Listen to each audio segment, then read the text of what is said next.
Greetings everyone, Ray Landis here with a grand finale adventure. And ladies and gentlemen, this is a Firefly. It has been kind of made into a generic, but it is a Firefly. And this used to be the Firefly FFST Classic Relic. It had kind of a patterned relic that maybe represented what would have been a sunburst, like an ancient sunburst from the 60s.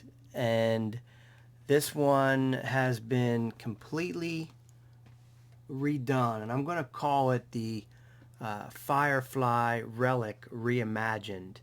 And if you remember what this guitar looked like, I can probably put a few pictures on the screen there just to kind of give you an idea what this used to look like. But the neck and the body are the original, but they've been redone, and all the electronics, the whammy bar, everything has been changed out on this guitar except for two things. One of them is the neck plate, and you can see it's still, I used a wire wheel on it to kind of clean it up, so it's kind of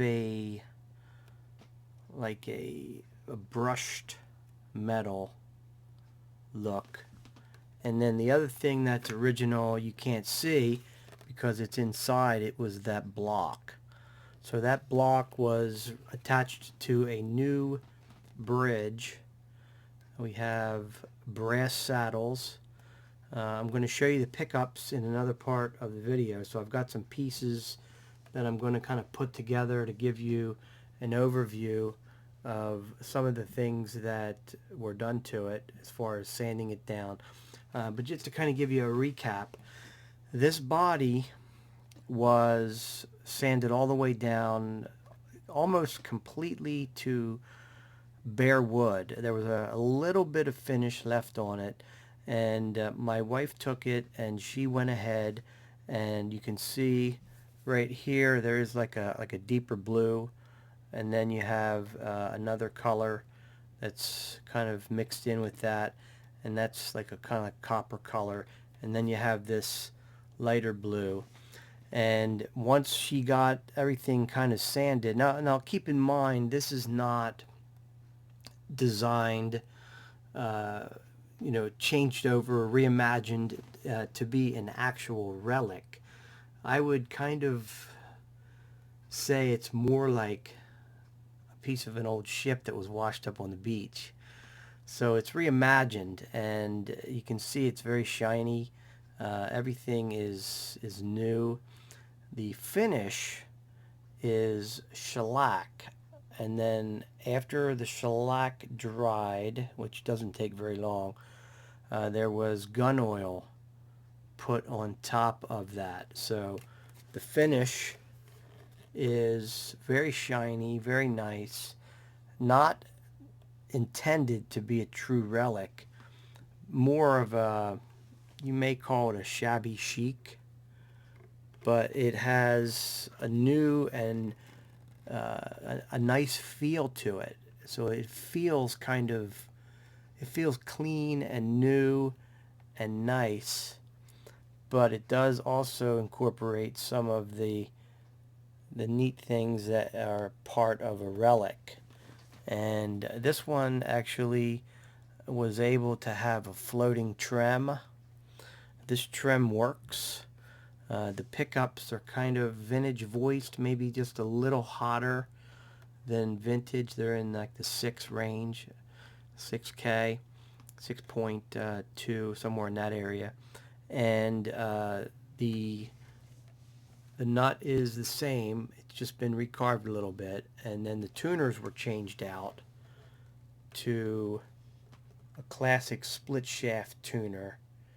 These are the ones I really like, made by Fleor, and they have the vintage split shaft, And then I got the round vintage type string trees, and it had two string trees originally, so I just put two back on it.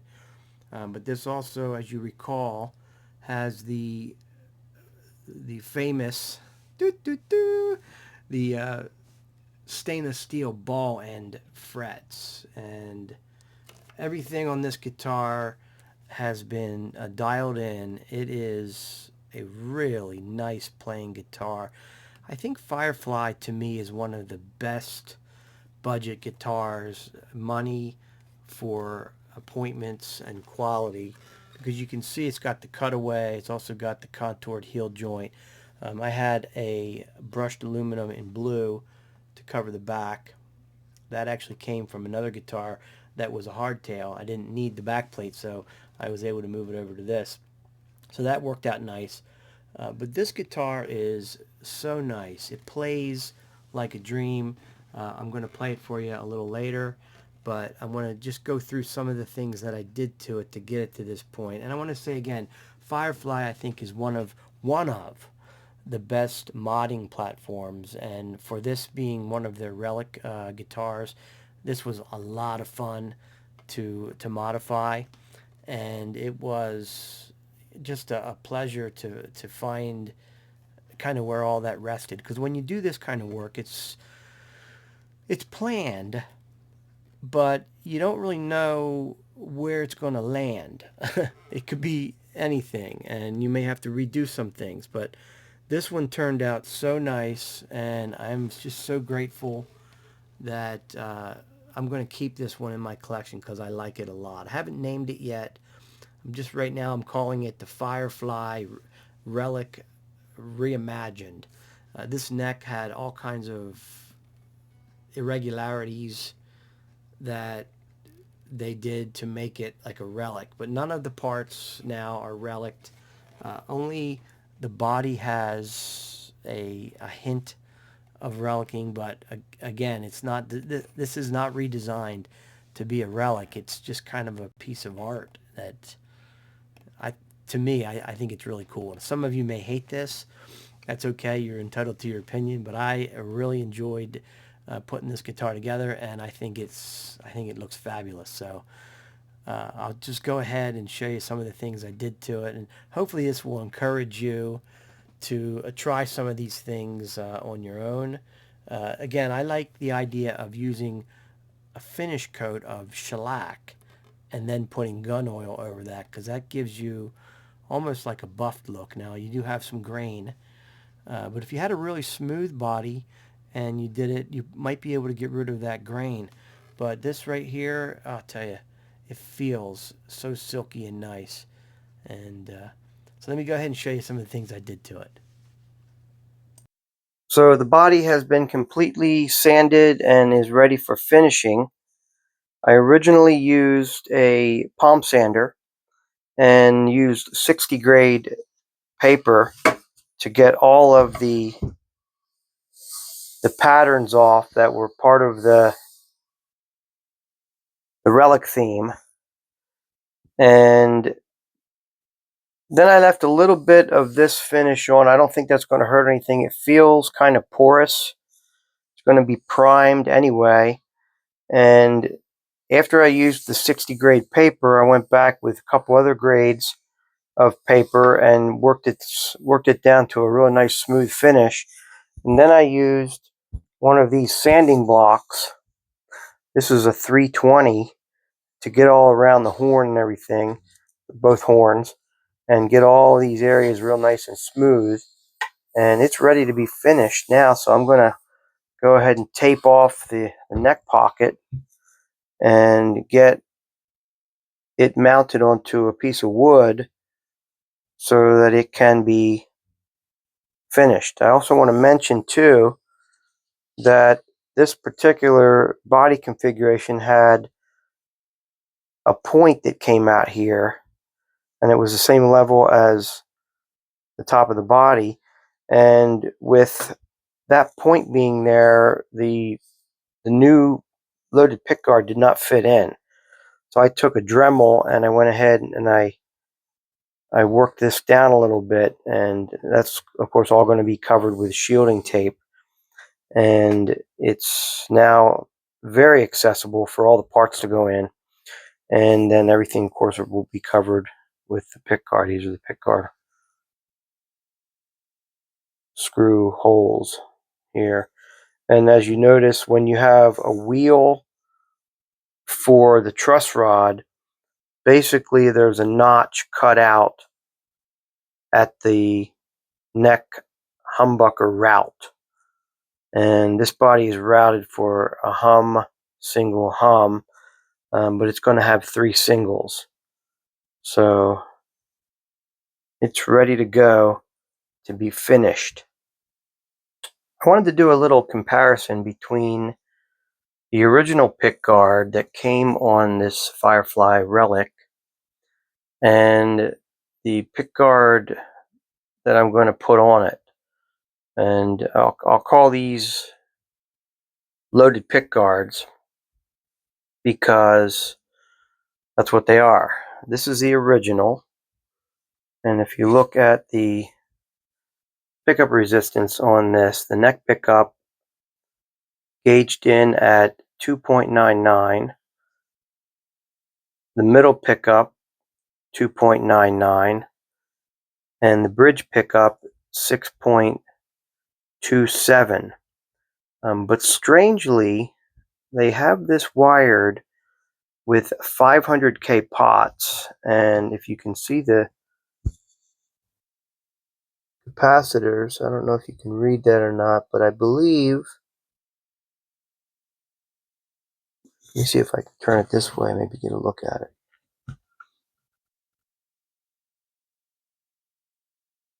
They're a 0.47. So they have this thing wired kind of in an unusual way, even for a Relic. So it didn't sound bad, and there's nothing wrong with doing that, but that doesn't seem like it would be the best way to do it. So I'm not going to use that one. I'm going to use this one that I wired myself, and this one is going to replace that. I've already kind of dry fit just to kind of test it and everything. This one has, and they both claim to have Alnico 5 magnets. That one there being 299, 299, and 627, supposedly with reverse wound, reverse polarity for the center, the middle pickup. That one has Alnico 5 according to the specs. When I wired this one, I used some better parts, and the pickups I used in this are also Alnico 5, but they're rated 6.18 for the neck, 6.18 for the middle, and 6.22 for the bridge, and these are definitely reverse wound, reverse polarity. And I used 2 separate capacitors on this one, and these are definitely 2.3. So this I think is going to sound, these are 250s, the pots are 250K. This is a 250K push pot, so that not only do I have better pickups and they should sound better, I have a push to get this bridge pickup to come on with any of the other configurations. So basically, if I'm in the neck position, I can have the neck and the bridge, and if I'm in the position that gives me neck and middle, I can also add in the bridge and get all 3. So if it's down, it's off. If you push it again, it comes up, then this pickup comes on, and you have all 3 pickups together. And just one more look at the inside. You can see that the components in this one are very neatly configured. I have these kind of pushed in here. This goes to the jack, and this wire goes to the ground on the claw. And everything is kind of wired in there nice and neat. But this is going to sound a lot better. Even though I thought the original sounded pretty good, it's obviously going to be better with this configuration. Okay, in this clip, I want to show how I've taken the pick guard that we're going to use for this guitar with the pickups and everything installed on the sanded body prior to finishing, just to make sure that the neck is going to fit into that section there with the pick guard being fixed. Let's see what we got here. If I can do this with one hand. So it looks like we have a good fit.